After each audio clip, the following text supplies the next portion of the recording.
Nothing ever stops you in your tracks like meeting a patient your age, healthy, not on any meds, who gets diagnosed with a brain tumor the size of a golf ball. Now it's benign, which means it's not cancerous, but this is why you should get sudden hearing loss checked out. PSA time. If you ever have a sudden hearing loss, go to an ENT. Not an ER, urgent care, or your PCP, but an ENT can do an audiogram on you, which is a test of your hearing that allows them to know if it's coming from conduction issues or from issues with the nerve itself. Now I can explain conductive versus sensory neural hearing loss in a different video, but let's get back to the case.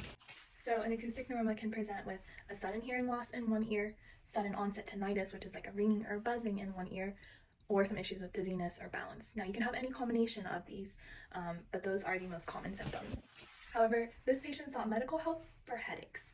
That is a more advanced symptom that occurs once a brain tumor grows large enough that it starts to press on other structures, causing a compressive issue.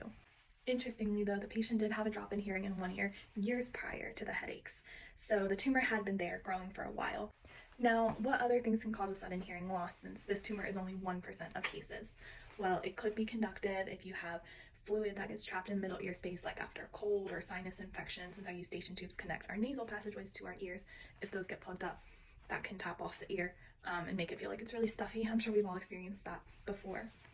More nerve-related issues, like if you have viral labyrinthitis, if you just have a viral attack of that nerve. I've had friends who've had that before. Very common. If you have Meniere's disease, that hearing can fluctuate. You're getting a drop because of the inflammation and swelling that it causes in the inner ear. When your doctor is working you up for a sudden hearing loss that's nerve related, they will order an MRI to rule out this kind of tumor. Now, most of the cases that I've seen with this have been older patients, and it's something that they're going to die with rather than die from.